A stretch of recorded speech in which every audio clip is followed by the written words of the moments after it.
அதிகாரம் 1. இளமை பருவம். சார்லஸ் ஹர்டன் ஸ்பர்ஜன் 1894 ஆண்டு ஜூன் மாதம் 19ஆம் தேதி இங்கிலாந்து தேசத்தில் கெல்விடன் என்ற ஊரில் பிறந்தார். அப்பொழுது அவருடைய தாயாருக்கு வயது 19.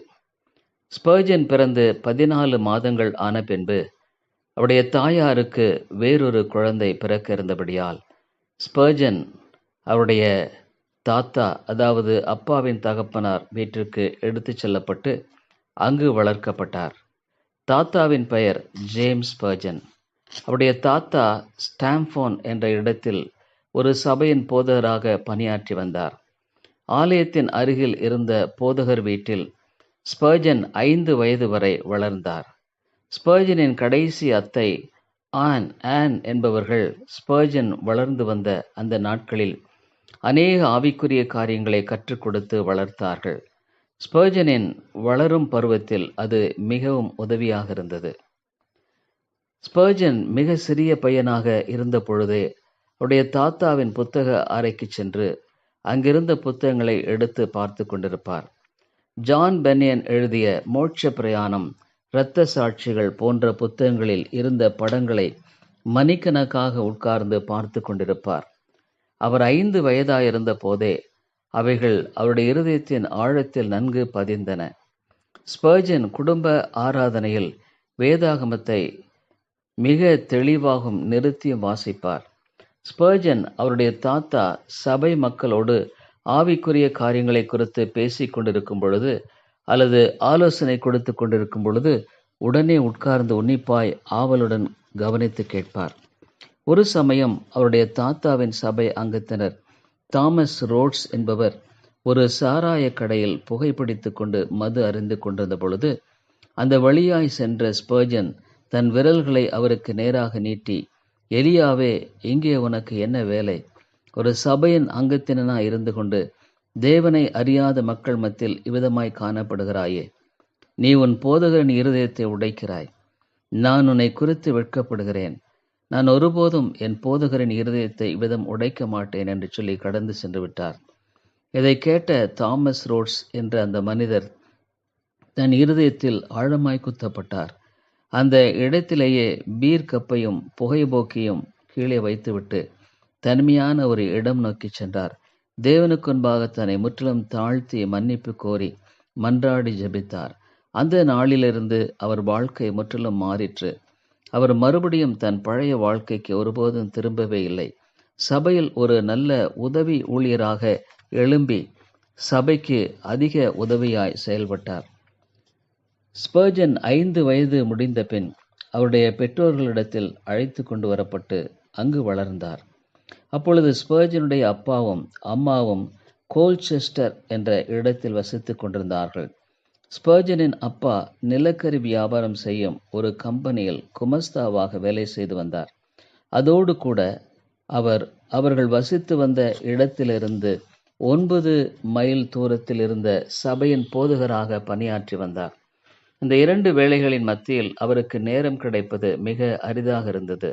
ஸ்பர்ஜனுக்கு ஜேம்ஸ் என்ற சகோதரனும் எலிசா, எமிலி என்ற 2 சகோதரிகளும் இருந்தார்கள்.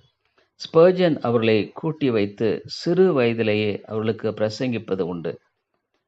அந்த நாட்களில் அரசாங்க பள்ளிகள் கிடையாது, தனியார் பள்ளிகள் மட்டுமே இருந்தன.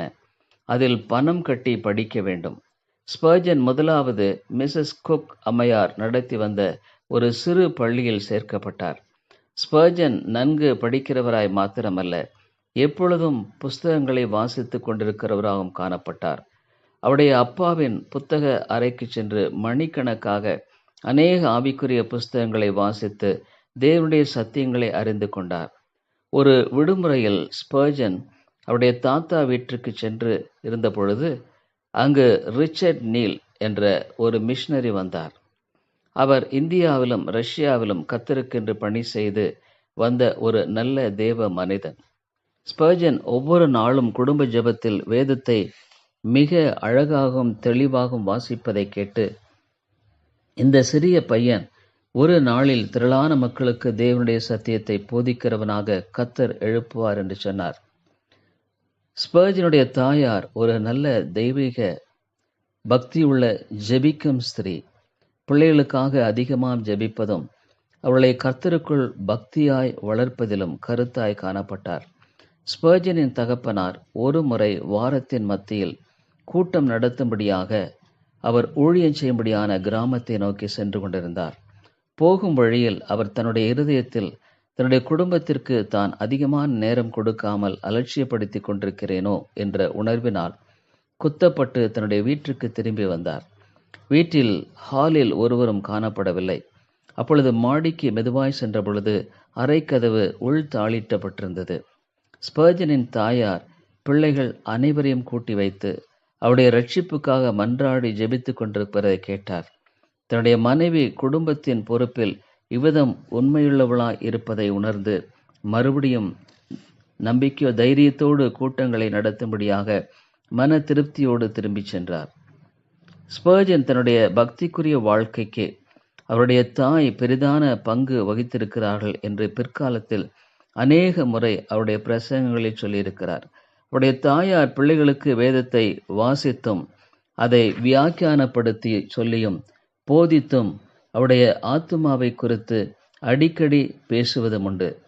ஒருமுறை ஸ்பர்ஜன் அவருடைய தாயார் முழங்கால் படியிட்டு கரங்களை அன்பாக ஸ்பர்ஜனின் தோல் மேல் வைத்து, தேவனே, என் மகன் உமக்கு முன்பாய் ஜீவனுள்ளவனாக காணப்படுவானாக என்று ஜெபித்த வேளையை நான் எப்பொழுதும் மறக்க முடியாது என்று ஸ்பர்ஜன் சொல்லியிருக்கிறார். மேலும் ஒருமுறை ஸ்பர்ஜனின் தாயார், ஆண்டவரே, என்னுடைய பிள்ளைகள் தொடர்ந்து தங்கள் பாவங்களில் ஜீவிப்பார்களானால் அவர்கள் அறியாமையினாலே அவ்விதம் ஜீவிப்பதில்லை. அவர்கள் கிறிஸ்துவை பற்றி கொள்ள தவறுவார்களானால் நியாய தீர்ப்பின் நாளில் என்னுடைய சொந்த ஆத்துமாவே அவர்களுக்கு எதிராக சாட்சியிடும் என்று ஜெபித்த ஜெபம் ஸ்பர்ஜனின் இருதயத்தையும் மனசாட்சியும் ஆழமாய் குத்திற்று. ஸ்பர்ஜன் 10 வயதாய் இருக்கும் பொழுது ஸ்டாக்வெல் ஹவுஸ் ஸ்கூல் என்ற இன்னொரு பள்ளியில் சேர்க்கப்பட்டார். இந்த பள்ளியில் 4 வருடங்கள் படித்தார். ஸ்பர்ஜன் 14 வயதாய் இருக்கும் பொழுது மெய்ஸ்டோன் என்ற விவசாய பள்ளியில் சேர்க்கப்பட்டார். ஸ்பர்ஜன் கணக்கு பாடத்தில் நல்ல திறமையுள்ளவராய் காணப்பட்டார். ஸ்பர்ஜன் கல்லூரிக்கு சென்று படிக்கவே இல்லை. அவருடைய படிப்பு இதோடு கூட முடிந்து விட்டது.